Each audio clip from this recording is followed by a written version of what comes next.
Good afternoon. Thank you very much, Adam, for the thorough introduction. I'd like to begin by thanking the AIC for the invitation to be here today. This is, for the UN, an important conference. It gives us a chance to explain who we are, what we do in the space in the transnational organized crime business, as well as what we're doing to assist states to respond to the challenges, and some of the thinking that we're doing within the United Nations and within the part of the UN that I work in UNODC to better assist states, better respond. A lot of the talks the last couple of days have talked about the rapid evolution of transnational crime, some of the technologies that are enabling it, and the UN is very much internally thinking about how can we best assist. So what I'm going to do now is explain our understanding of the problem. A couple of months back, we launched what's called a Transnational Organized Crime Threat Assessment for East Asia and the Pacific with the ACC in Sydney. And it was a very brief launch, so today I'm going to give you something a little more thorough. Some colleagues have commented on my PowerPoint skills, so I'll take full advantage of the fact I've got you all captured here and do that. So what's going to come through in my talk today? A few themes are going to emerge or come through. One is the complexity, and a lot of other speakers have talked about the complexity of TOC. It truly is multidimensional. We've assessed 4 different specific illicit flows in East Asia that contribute to what we are calling like an overall illegal economy. Very dynamic, but it is a threat to security and good governance, clearly, and it's also a threat to human rights and sustainable development. When people think of the UN, they often think of sustainable development. They think of the development goals the UN has agreed with member states to achieve. Transnational crime, the discussion within the UN now is how it may be undermining state abilities to achieve their development goals. Because it's transnational, no country is immune from TOC, and we believe that responses need to integrate security and development perspectives and approaches, very much targeting assistance to states to taking account of their governance frameworks. The states that we work with in East Asia, the ones that we're assisting the most, are vastly different than each other. They have varying capacities, so we have to target assistance to them that's appropriate and sensitive to their needs. At the same time, we're very much thinking about how to align what we do with regional frameworks, and there are a number of regional frameworks in East Asia that we are currently programming against. So I'm just going to give you the background to the UN. Yesterday, Dan, the first speaker, talked about Palermo. And it dawned on me that maybe I should begin with what is Palermo. It was about just over a dozen years ago. The UN General Assembly adopted a resolution to endorse the Convention Against Transnational Crime. That's the convention right there on the screen. A month later, member states convened in Palermo, and it was opened for signature. It took a couple of years. States started signing it, and then it came into force in 2003. Coincidentally, 2003 was the year that UNODC came into being. There used to be something called the UN Drug Control Program, and there was a Crime Control Program. They were merged in 2003, coinciding with the TOC coming into force. It has 3 protocols attached to it, one on migrant smuggling, one on human trafficking, and one on small arms trafficking. So that international legal framework is what empowers us to program and assist states in this area. The next year, there was a high-level panel convened by the Secretary General, and from time to time, you'll hear the Secretary General convenes a high-level panel. Recently, he convened one on the post-2015 development agenda with David Cameron and Yudhoyono, the president of Indonesia, to advise him on what their thinking is about the new development framework for the world that should take shape post-2015 when the UN will announce the new development framework. At that time, they announced one in 2004 on threats, challenges, and changes, where TOC was very much a theme that came through, and so that again builds on the fact that there was this momentum building with the convention. You'll see a gap there, 2004 to 11. That's not to say nothing was occurring in the UN, but that's when UNODC started gelling the 2 programs together, and around the world our programs started emerging on the crime control side. We had for many years having drug control programs around the world. Very importantly for UNODC and for the Department of Political Affairs in New York in 2011, there was a task force announced. And the task force is meant to, if you think about the UN as a government, we have, not so different from, say, Australia, you have, I guess, 20 ministries or so. We have, give or take, a similar number of departments in the UN, often contributing their own effort to an issue. For example, UNICEF contributes to transnational crime in a way because they're working on child protection. We also do the same. But to have a whole-of-government approach or a unified approach, I think you refer to it as whole-of-government, they convened a task force. So UNODC chairs this with the Department of Political Affairs, meant to provide guidance so that the UN is more cohesive, that it's providing a consistent type of approach for member states to identify with. So we chair that in New York every 6 months with the rest of the UN family. We also do it in regions. So I chair in Bangkok with my counterpart from Department of Political Affairs. And basically what we do is we convene those UN agencies, about half a dozen that make a contribution in this space. And then very importantly for us, in 2012, the UN Security Council debated transnational crime and cross-border trafficking. Why is that significant? Although the UN all states are considered equal in the United Nations, they're all sovereign, clearly there are first among equals, and the Security Council very much drives the debate, and when they decide something's a priority, it often becomes priority in the UN. So that was very important for us. So UNODC is the guardian of the Convention against TOC, the one that I just showed. We also have parliamentary-type resolutions that are passed, which give us mandates. So we have two commissions, one from the drug side, one from the crime side, that came with our two original bodies, the drug and crime programs. So we get our resolutions passed. Australia is a member of both commissions, a voting member of both. So basically you debate and sometimes introduce resolutions and/or mandates for us, which are then sometimes rejected by member states, sometimes endorsed. Recently, we've had a lot of new mandates given to us in TOC, for example, on environmental crime. So that's one of the reasons why we assessed it in the report. We also have criminal justice reform mandates. We are also the guardian of the Corruption Convention, guardian of all the terrorism-related conventions. And of course, we also have social development and health consequences of drug use mandates. So we have a very, very diverse set of mandates to implement with states. It's very, sometimes confusing. In fact, we have a relationship with, at any one time, half a dozen agencies of the Government of Australia have an interest in what we're doing in one way or another. That could be the Attorney General's Department, the AFP, Customs. We're working with all of them to varying degrees on our issues. Some of them fund us, some of them just use us for strategic positioning. Within Southeast Asia and the Pacific, we have 5 offices. Bangkok is the hub, is the headquarters, if you will. The rest of them report into Bangkok, and we have a newly opened office 2 months ago in Fiji. So the UN, much like the ACC, what you would say, believes in strategic information to guide your strategies, your law enforcement strategies. The UN is similar. We, of course, believe in evidence-based strategy, evidence-based policy.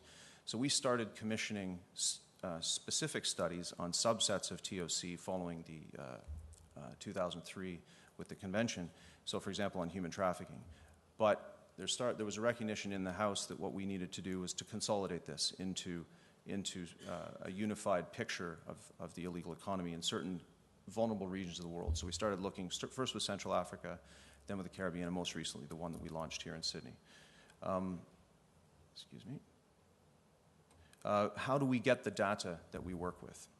Okay, we have access to governments that the UN can only have, and that's because we have those conventions. Under the conventions on the drug side, for example, states are mandated, they have data to us. So Australia submits data to us on an annual basis on seizures of drugs, precursors, arrests, trafficking information, where the drugs come from that are entering Australia, etc., as well on the drug use side. So we have that kind of systematic government-generated data that is submitted to us. All the member states of East Asia submit government data to us. Admittedly, different qualities of data. So we also work with states to improve their capacity to generate data. That's a key element of our work is actionable information with states. At the same time, because of our engagement, we have 200 staff in East Asia. We are working closely hand in hand with a lot of government officials, and so we use a lot of key informants, if you will, to contextualize the information that we put together in a threat assessment so that it makes sense. At the same time, we are running assessments and surveys on subsets of TOC, or we're sponsoring them in countries. So we are sponsoring surveys sometimes on the drug use side, which is very important for us to understand TOC because you need consumption data. On the other hand, we also access studies done by, for example, the ACC. So the information that the ACC produces on the illegal economy here or the TOC economy would be helpful for us to understand how that interacts with East Asia. And of course, I say here, media reports that are verified. There's an awful lot of information in the media when we see something significant that may indicate something new. For example, crystal methamphetamine showing up in a certain part of East Asia. What we'll do then is contact our counterparts in the drug authority of that particular country to get verified information. They'll give us a case file that might tell us, and I'll show you one in a moment, might tell us what new has happened there, and it would give us the richness and then allow us to use the data. So based on the data that we had available and the 4 crimes that we assessed, one's people, migrant smuggling, human trafficking, one is on the drug side, one is counterfeit goods, including medicines, and the other is on environmental crime.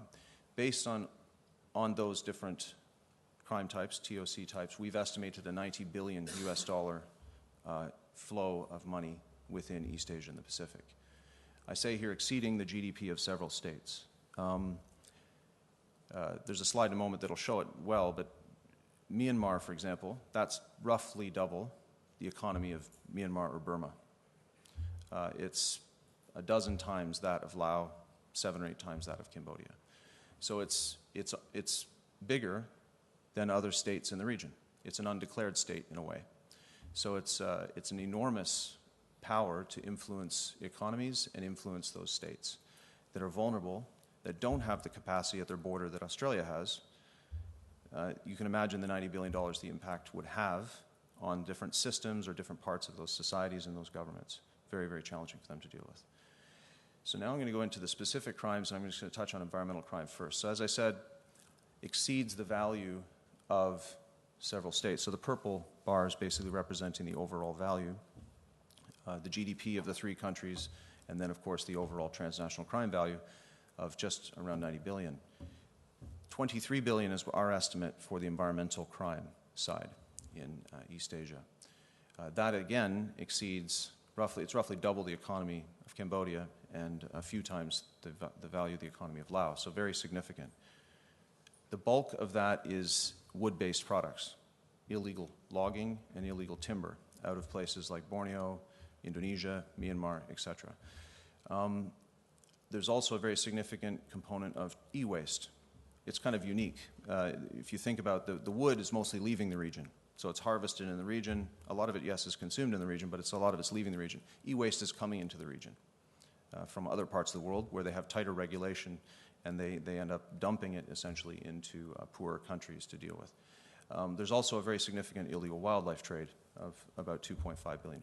A lot of that is trade of African species, but also species from within the region. And then ozone-depleting substances, we valued a very small amount, but nonetheless environmentally hazardous. So as I said, the largest single component is the illegal timber trade, valued at roughly $17 billion. I say here it flourishes in the cracks between private and public sector. That's to say that a lot of states don't regulate effectively or manage their natural resources effectively. And in that ineffective regulatory framework, there's a lot of corruption. There's a lot of misuse of quotas, and in essence, things are greenwashed. I don't know if you've heard of the term greenwashing, but there's a lot of harvesting and then mixed into the legitimate supply chain. So that's occurring significantly in the region. And just to point at one country that I've mentioned a few times, Myanmar, technically it is illegal to harvest and export timber from Myanmar. They don't allow it, but it occurs all the time. How does that occur? It occurs because there's cracks in the system and corruption, basically, and it ends up in Thailand. That's the basic market for it. At the same time, there's this significant flow into the region. So you have the flow out of the region of the wood products, which people seek, like teak wood, but you have flow into the region of e-waste, and it's very significant value, in fact. A lot of people wouldn't think this, but in countries, say, I'm from Canada, so in Canada, disposing of a lot of these items is expensive. So there are companies that trade these things to middlemen that then trade it to Asia, some of which is recycled. A lot of it is simply dumped. But the valuable metals and so forth are extracted and recycled. At the same time, a more emotional issue, if you will, is the trade of wildlife. And it's recently been getting an awful lot of attention. There was a conference just before my time in Bangkok with CITES, And there's a lot of discussion now about the trade in illegal wildlife in Southeast Asia. You can't open the Bangkok Post on any given day and not see it. There's a story in the front section which will have something being traded through Bangkok, be it elephant ivory or often pangolins, which are consumed. They're like an anteater, but they're eaten in China. But it's very emotional because a lot of these are endangered species, like the tigers, and they're killed for consumption. On the illicit drug side, as I said, we have very good data. So on the environmental crime side, we relied on a lot of other people's research. This is a new mandate for us. But on the drug side, we've had very good data for many years. If you look at the long-term trend in Asia, in terms of opium poppy cultivation, from the late 90s to now, it's about half of what it once was. But if you look at it in a shorter trend, like in the last 6 years, you see year-on-year increases in opium poppy cultivation in both Myanmar and in Laos. We're right now analyzing our poppy survey data for both Myanmar and Laos, and we'll be reporting probably, I can't say the amount yet because it's a couple months out, but we're looking at increases again in poppy cultivation in both states. So this is alarming, given that Australia is a prime market for Golden Triangle heroin. Now, where does that come from? Professor Broadhurst yesterday mentioned Shan State a couple of times in his talk on the trafficking, or in the talk that he gave in the session yesterday. And the Shan State is basically it's northeast Myanmar, adjacent to Laos and Thailand. That's where the bulk of the cultivation occurs. It's occurred there for many, many years. Over, I think you're all familiar, over the last 30 years it really peaked. Then, as I said, it dropped off. But that's the cultivation area. At the same time, there's an increasing level of Afghan heroin in the region. According to the AFP, almost half of the heroin in the market here is now Afghan. At the same time, it's emerging into China in a big, big way. China, I was with Chinese public security at a conference a couple of weeks ago that we're secretariat of, and with the Mekong states. Their priority is undoubtedly still the Golden Triangle. But they mentioned several times need to engage on their western border with Central Asian states because of the influx of Afghan heroin from that side, as well from Pakistan and their northern border, albeit a few large seizures only, but then also through East Asia. This kind of complex slide, this is the Mekong subregion, if you will. We looked at methamphetamine. I should contextualize this just a little bit. We didn't assess cannabis. So when I said earlier it was a conservative estimate, we didn't assess cannabis. Why? Because there is no cultivation data for cannabis. Also, we don't have a lot of consumption data for it. So we concentrated on the two drugs that are most harmful in East Asia, the heroin and the methamphetamine. But there's high levels of methamphetamine consumption in the Mekong states, in fact, the highest in the world. So Thailand, the drug of choice is methamphetamine in the form of a pill called yaba, which is basically looks like a small pink pill. Very high levels of consumption. We have estimated the value of that particular market, just the pill market, at $8.5 billion. Now, we have good data in this case because we have household survey that is generated every 2 years in Thailand, which is decent. It gives us rough estimates of the consumption levels there, and from that we can extrapolate to neighboring states where we also have some spot surveys and we also have a lot of seizure data. This is old data. You'll see 2010 there. We're about to release 2012 data, which we're just going through a verification process with the states. And you'll see, again, you'll see an upward trend in seizures, basically. So you're going to see roughly 200 million pills were seized last year in the new report that we have coming out. We estimate, and this is again conservative, that there's a need for 1.5 billion pills in Laos, Cambodia, and Thailand per year. So that's a significant volume. That's a significant consumption market, clearly. 1.5 billion doses needed in 1 year. At the same time, there's increasing crystal meth trafficking. Now, this is more favored in Indonesia, the Philippines, China as well. It's a great concern to them, as well in Australia. So there's crystal meth manufacture in all of those places where you see that particular little pink dot. That represents a drug lab, basically. So all those states are reporting to us drug labs. And this is a drug lab that was reported to us last year from Lao Cai, which is in northern Myanmar. That's the first ever crystal methamphetamine lab that they had seized. They've for years been producing yaba, the pill methamphetamine, which is cut. but this was the first ever crystal methamphetamine lab. And it's significant in the scale of this one because it was able to produce hundreds of kilos for export, primarily into China, but also into the greater Mekong subregion. Now, we've seen a change in the precursor trafficking as well. If you look at the map, that is the same area of northern Myanmar with the Shan state down to the right. The red arrows are coming in from India. So what has occurred the last few years is an influx of pseudoephedrine from India. India has a very significant pharmaceutical industry, and they're one of the largest producers in the world of pseudoephedrine. The picture down on the left was taken 2 weeks ago, just across the India border inside northern Myanmar. And that's a seizure of pharmaceutical product that was destined for the Shan state to be made into yaba to be exported to Thailand. So in our discussions with the Myanmar authorities, we're now in discussions about border control mechanisms to put in place with India. Effectively, there is no border. So when we talk about borders and spaces and like we do with the Customs Service here, it's a very different concept there.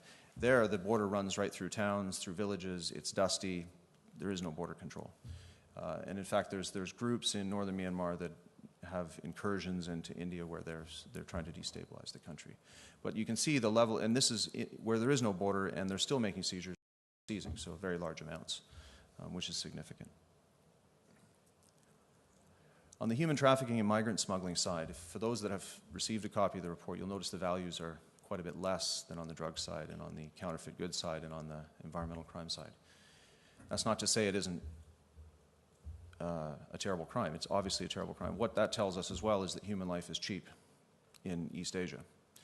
To smuggle, to be a migrant and get into Thailand from Myanmar, you only have to pay $100 or $50 to a smuggler to get you across the border. It's not expensive at all. It's not like getting here where you have to pay thousands and thousands of dollars to get on a rickety boat that probably sinks. But there, it's very, very inexpensive. And it often contributes. Yesterday there was a good talk by someone from the ISOC on when does someone become trafficked. So a lot of people that are smuggled actually get exploited, and then it becomes essentially a trafficking situation. There's a lot of people, there's a big labor shortage in the Mekong subregion. So I showed this, again, busy slide. They all look very similar, the maps, but basically there's a huge labor shortage in Thailand. So you've got a need for workers in the fishing industry, the garment industry, the construction industry. They have a need for hundreds of thousands of workers every year. So there's a lot of influx into Thailand from the neighboring states. And so that then people end up getting trafficked or exploited. There's also the trafficking, very, very discouragingly, there's a lot of trafficking of women and girls, even young boys, for sexual exploitation within the Mekong subregion. And again, life is very cheap there. Now, we valued, because of the lack of data, to be frank, we have, on the migrant smuggling side, assessed two markets. We've assessed the one for China and Vietnam smuggling to the United States and to the European Union. We valued it at roughly $1.5 billion. And then there's the market down to Australia and to some extent to Canada, actually, by boat. Of course, we're seeing some major changes in the approach being taken here. The final crime type that we assessed, so we've assessed the counterfeit goods and fraudulent medicines. Very recently, through our crime commission, we were given mandates in this area. And so we're just now looking at it and how we can assist the states. Proportionally, it is almost equal to the drug market, the illicit drug market, which we've estimated at over $30 billion. So it's a massive market in and of itself. Unfortunately, a lot of people think of it as a soft crime. They think it doesn't have victims. In fact, it has a lot of victims. Dan, yesterday, the opening keynote mentioned the need for innovation. By undercutting legitimate product, you're discouraging innovation in a way. He's right. But at the same time, it's dangerous. There's a lot of fraudulent medicines in East Asia. Most countries in East Asia, if you go into a pharmacy, you'll find fraudulent medicines, often mixed into the legitimate supply chain. A good example is anti-malarial drugs. We, in our study, highlight forensic information from Laos, where 90%, close to 90% of the anti-malarial medications are false. So they either contain very little active ingredient or no active ingredient. So people are buying things thinking they're going to be able to fend off malaria, but they're not. At the same time, we've had the same problems with food. There's a case involving New Zealand, actually, in China, where there was, unfortunately, people died from ingesting milk that had been cut with some form of, I can't remember the name of the chemical, but nonetheless, they had basically tried to increase their profit margin by mixing in non-milk-based ingredients, and it killed people. At the same time, these states, this is a very hard crime on these states because they don't have revenue sources. So these states lose government revenue through the sale of these counterfeit goods. We're talking about poor countries, so they need all the revenue they can get. They don't have functioning income tax systems, so they very much rely on customs duties and sales taxes. That's primarily where they get their revenue. But these goods aren't subject to that. And of course, often these things are produced in exploitative working conditions. Now, East Asia is the largest single source in the world of counterfeit goods as well for the manufacture of these goods. This isn't to point out that China is an evil country. They probably manufacture 2/3 of everything in the world, but they do manufacture 2/3 of the counterfeit goods that are stopped by customs organizations around the world, or that are reported to us as stopped by customs organizations around the world, and another small portion from other parts of East Asia. So what we're looking at, 3/4 of the world's counterfeit goods that are stopped by customs organizations are coming out of the region, just to the north here of Australia. And how are they moving? These two graphs represent data that was published by the European Union, which is on the method of shipment. And as the CEO of the Customs just represented, there's increasing risk from containerized shipment. So we actually have an active program, which we're just about to start in East Asia, on helping states to risk profile shipments that are coming in and connecting ports around the world. But there's an awful lot of, there's been a big jump in reports, at least, if you look at the red arrow there, of uses of parcel post as well. And finally, what are the implications, and what are we thinking in the United Nations? Looking ahead, how do we deal with all those challenges, that $90 billion? Again, conservative, because we didn't assess all drug types or whatnot. Now, one of the questions that pops into mind when you're thinking about this is, are we properly planning for the downside of integration, globalization, increasing trade? Some of you may have heard of something called the ASEAN Community 2015. That's when ASEAN starts dropping its visa barriers between states. At the moment, you need a visa to go from some of the states to the other state. Effective 2015, many of the states are dropping that requirement so that they can have more free movement of the people within the ASEAN space. At the same time, they're going to be dropping trade barriers, so they'll have increasing movement of containers within the region, increasing movement of goods and people. One thing that I often think about when I'm talking to the public security officials that I talk to is how little they talk to the transport officials, the economic planners in their countries. So the economic planners have agreed on this particular strategy, which is meant to increase trade within the region. That's good. We all agree economic development is important. But there's a disconnect, there's siloing in those countries that's pretty severe, and the security planners aren't planning with the economic trade guys. They talk to us about it, so we're trying to bring them together. That's one thing that UN can do, is bring different parts of governments together to talk about these issues. So we're thinking about planning for the downside. Now, what are we doing? We're practically implementing programs and projects in support of several of the governments, most of the governments, and in support of regional frameworks. And we're also looking at how we should best respond. So that means that we're reprofiling ourselves in East Asia, in fact, so that we're more in line with some of the frameworks that I've highlighted here on the screen. One thing that is occurring now is this is kind of related to what I said at the beginning about the TOC convention, but there's the UN, within the UN and the task force, but within the UN there's a discussion ongoing right now. We're rewriting our partnership with ASEAN, which will be signed this October by our Secretary General and the Secretary General of ASEAN. It was written first and it was signed in 2011. You'll notice there's a quote there it strengthens collaboration in addressing non-traditional security threats, like those that I just discussed. That was crucial because that was an acknowledgement by ASEAN states who often think of these issues they're very sensitive to them to discuss with foreign entities or the United Nations. But that was an important acknowledgement. What's happening now is that we're rewriting it, we're strengthening this agreement. UNODC is taking a lead within the UN to get that cohesive voice through the task force to come through in the new document. At the same time, we are, for the first time, attaching what's called a plan of action, because we had a partnership, didn't go very far the last couple of years, primarily because ASEAN is, the Secretariat's not the most functional Secretariat, so we're now attaching a plan of action for the UN to better engage and actually program against the agreement. So that'll be signed this October. So what are we recommending?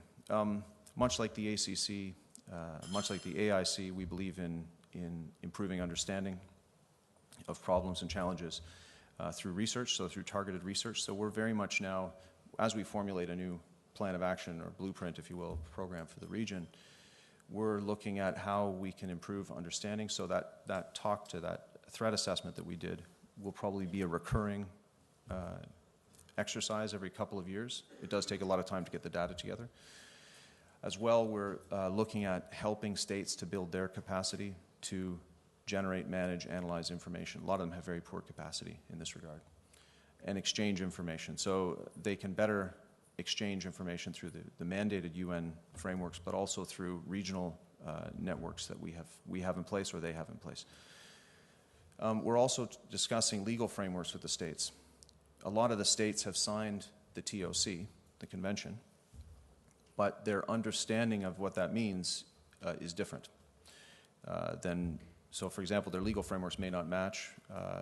They sign and then they try to implement, but they may not have the understanding of what they need to do. So what we're trying to do is work with them to redraft laws, set in place policies that match their commitments, and then they can meet those international obligations.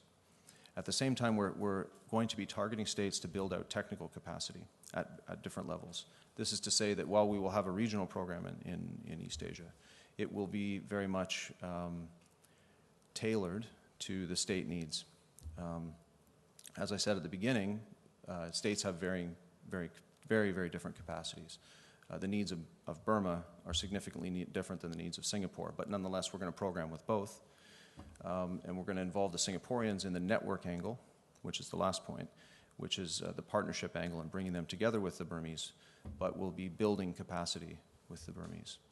And then, of course, we're talking about expanding and supporting multilateral and regional partnerships. Now, we're multilateral, so we program with all the states. All the states are member states.